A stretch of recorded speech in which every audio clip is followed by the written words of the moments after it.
Democratic పార్టీలో మొదలైన తిరుగుబాటు కారణంగానే అమెరికా అధ్యక్షుడు జో బైడెన్ అధ్యక్ష పదవి రేసు నుంచి వైదొలగారని ప్రత్యర్థి రిపబ్లికన్ పార్టీ అధ్యక్ష అభ్యర్థి డొనాల్డ్ ట్రంప్ ఆరోపించారు.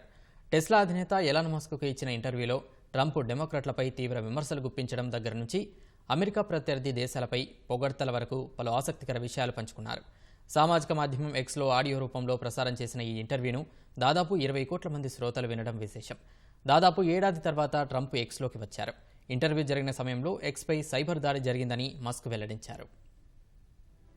అగ్రరాజ్యం అమెరికాలో మరికొద్ది నెలల్లో అధ్యక్ష ఎన్నికలు జరగనున్న నేపథ్యంలో అధ్యక్ష అభ్యర్థుల ప్రచారాలు జోరందుకున్నాయి.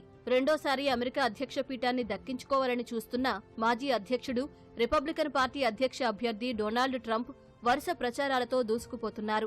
తాజాగా టెస్లా అధినేత ఎలాన్ మస్క్కు ట్రంప్ ఇంటర్వ్యూ ఇచ్చారు. సామాజిక మాధ్యమం ఎక్స్లో ఆడియో రూపంలో ప్రసారమైన ఈ ఇంటర్వ్యూలో ట్రంప్ ప్రత్యర్థులపై తీవ్రస్థాయిలో విమర్శలు చేశారు. డెమోక్రటిక్ పార్టీలో మొదలైన తిరుగుబాటు కారణంగా అమెరికా అధ్యక్షుడు జో బైడెన్ అధ్యక్ష పదవి రేసు నుంచి వైదొలిగారని ట్రంప్ ఆరోపించారు. బైడెన్తో జరిగిన డిబేట్లో తాను ఆయనను చిత్తుగా ఓడించానని, ఇప్పటివరకు జరిగిన గొప్ప డిబేట్లలో ఇదొకటని ట్రంప్ అన్నారు. డిబేట్ ఓటమి తర్వాత బైడెన్ బలవంతంగా ఎన్నికల రేసు నుంచి తప్పుకోవాల్సి వచ్చిందన్నారు. బైడెన్ నిష్క్రమణ ఒక తిరుగుబాటు అని ట్రంప్ ఆరోపించారు. ట్రంప్ వ్యాఖ్యలను సమర్థించిన మస్క్ రేసు నుంచి తప్పించడానికి బైడెన్ను తుపాకీతో బెదిరించినట్లు తనకు ప్రాథమికంగా తెలిసినట్లు సంచలన ఆరోపణలు చేశారు.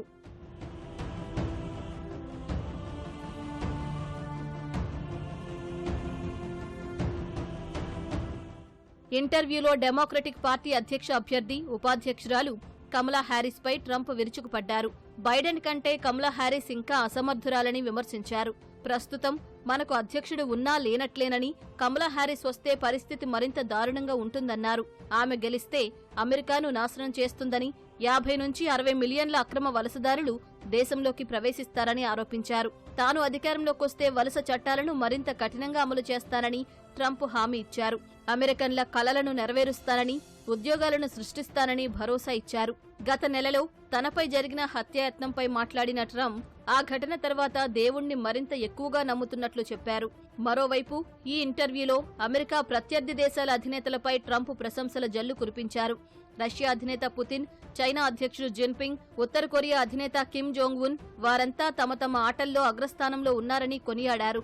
వారంతా తమ దేశాలను ప్రేమిస్తున్నారని, వారిని ఎదుర్కోవడానికి అమెరికాకు బలమైన అధ్యక్షుడు కావాలన్నారు.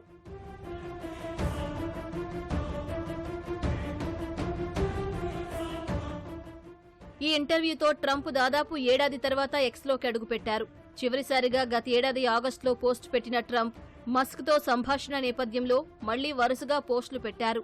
ఈ కార్యక్రమాన్ని ఏకంగా 20 కోట్ల మందికి పైగా శ్రోతలు విన్నట్లు మస్క్ వెల్లడించారు. అయితే ఎక్స్లో ప్రసారమైన ఈ లైవ్ ఇంటర్వ్యూకు తొలుత సాంకేతిక సమస్య ఎదురైంది. దీంతో 40 నిమిషాలు ఆలస్యంగా ప్రారంభమైంది. ట్రంప్ ఇంటర్వ్యూ సమయంలో ఎక్స్పై సైబర్ దాడి జరిగినట్లు మస్క్ ధృవీకరించారు. తమ మాధ్యమంపై భారీగా DDoS దాడి జరిగిందని చెప్పారు. దీంతో ఈ కార్యక్రమం శ్రోతల సంఖ్య బాగా తగ్గిందన్నారు.